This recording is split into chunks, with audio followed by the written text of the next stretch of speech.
Good morning, Digit fam. Adam Dowd here, out on the town amidst the hustle and bustle of downtown Chicago once again. And what brings me back downtown? Why, Sprint and 5G, of course. I'm down here for two reasons. First, I never got a chance to test the Samsung Galaxy S10 5G battery life on a 5G network, so I'm doing that. Plus, I'm working all day downtown on Sprint's network using the HTC 5G hub, which seems like a sweet device, but the proof will be in the pudding, and I'll let you know all about it tomorrow. And some of you might be wondering, what does it take for a podcaster to record outdoors in the heart of a major city? And let me tell you, it takes three things. Patience to wait for ambulances to go away, a willingness to ignore the background noises for a single day, and absolutely no shame speaking into a mic amidst people walking to and fro around you. Fortunately, I have all of those. So with that, it is July 25th, 2019, and this is your Downtown Digit Daily. The Samsung Galaxy Fold is fixed, and it's coming back. It's all officially official and coming in September. Samsung issued a press release with the good news and sent along images showing just how it was fixed. But before we get into that, a little recap. There were basically two problems that we knew about, thanks to some unlucky YouTubers and media. First, the Flex display included a screen protector that was not a screen protector that reviewers tried to peel off. When they did, the phone went kablooey. Second, two reporters indicated a small bulge pushing up from the back of the display, seemingly indicating that some debris had gotten up behind the display and broke it from the inside, just like my heart when I found out that Nicole Kidman was married. So what's changed? And to be fair, we already talked about this once, so a lot of this will be a confirmation on earlier rumors. And if you're sick of me talking about the Galaxy Fold, I could talk again about Sprint and 5G. Yeah, I didn't think so.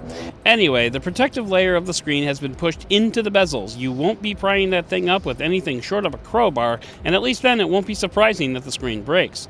Top and bottom caps have been added to the screen where it meets the hinge, presumably to fend off debris and perhaps add some additional durability.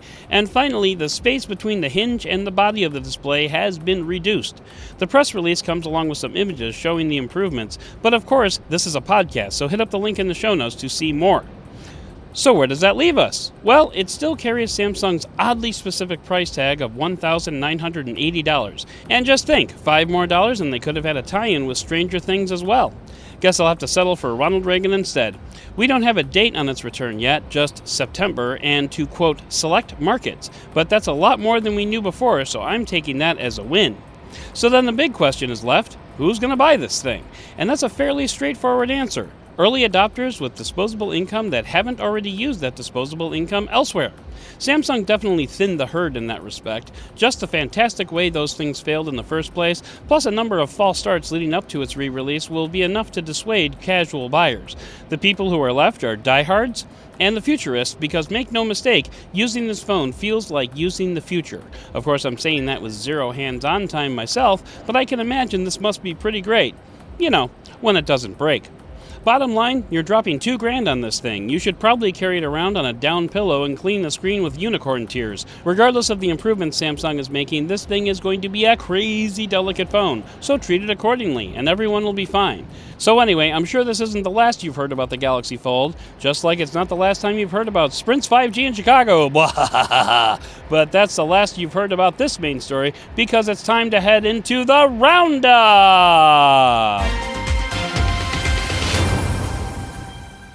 Two different committees in the UK have concluded that there are no technical reasons why they shouldn't use Huawei tech in their 5G rollouts. But technical is the key term here because both committees admitted that there are ethical and geopolitical concerns. Not using Huawei tech would cause significant delays in any kind of 5G rollout, though, and if all we're worried about is ethics and politics, then what are we even talking about here, right? Last week, we talked about the Asus ROG phone, the next generation gaming phone coming out in September. Well, today, a Prime Day deal persists, offering the Razer Phone 2 for half its retail price at just $400. If you want a phone with some top-tier specs and some fun gaming features thrown in for kicks, $400 is a great price to pay for this guy. Just don't feel bad when the ROG Phone 2 comes out and spanks it like a little baby. Dockless scooters and bikes just seem to cause trouble wherever they show up, and the latest tale comes from San Diego, where two men have taken it upon themselves to clean up the streets from dockless scooters that are seemingly being left everywhere. See, here's the problem. Dockless scooters are great, but they rely on one quality that can come in short supply with humans: courtesy. When leaving a dockless scooter behind, it's courteous not to leave it in a major walking path. Move it off to the side, put it behind a bench, but too often people leave scooters right in the middle of the frickin' sidewalk. So landlords in San Diego have had enough. They call these two repo men to come and collect the scooters and ticket them. So that's what's happening. Right now, dockless transportation rental is in its infancy stages, and city authorities need to catch up on this before things get too much worse. On the whole, it's a good industry, microtransportation, and it's a healthy and frankly fun industry. But like everything else, it requires some amount of oversight because regular people suck and have a tendency to screw things like this up. You may recall the Equifax breach of 2017 that affected millions of Americans. Believe me, had the Digit Daily existed back then, I may have commented on the irony of the whole thing. As it stands, I can only comment on the fallout, and right now that fallout is that Equifax may owe you some money, and if so, Lifehacker has an article that explains how you can go about getting paid, son. Long story short, you probably won't get much, unless of course you were totally screwed by Equifax, in which case you'll probably get some, but let's be honest, it won't be enough. Job security is important, and while going to jail is not exactly a dream job, it does represent a fair amount of job security. A contractor has been sentenced to 10 years in prison following an incident where he placed a logic bomb inside a spreadsheet. Every few years, the bomb would go off and all hell would break loose, and David Tinley would go in, push back the clock, and be the hero of the day. But then the bomb went off while he was on vacation, and he had to give fellow employees his passwords, and that's when they discovered what was going on. Dude. Granted, this was back in 2016, but could you not have logged in remotely or at least planned your vacation better? Come on, man, you had one job to do. Literally.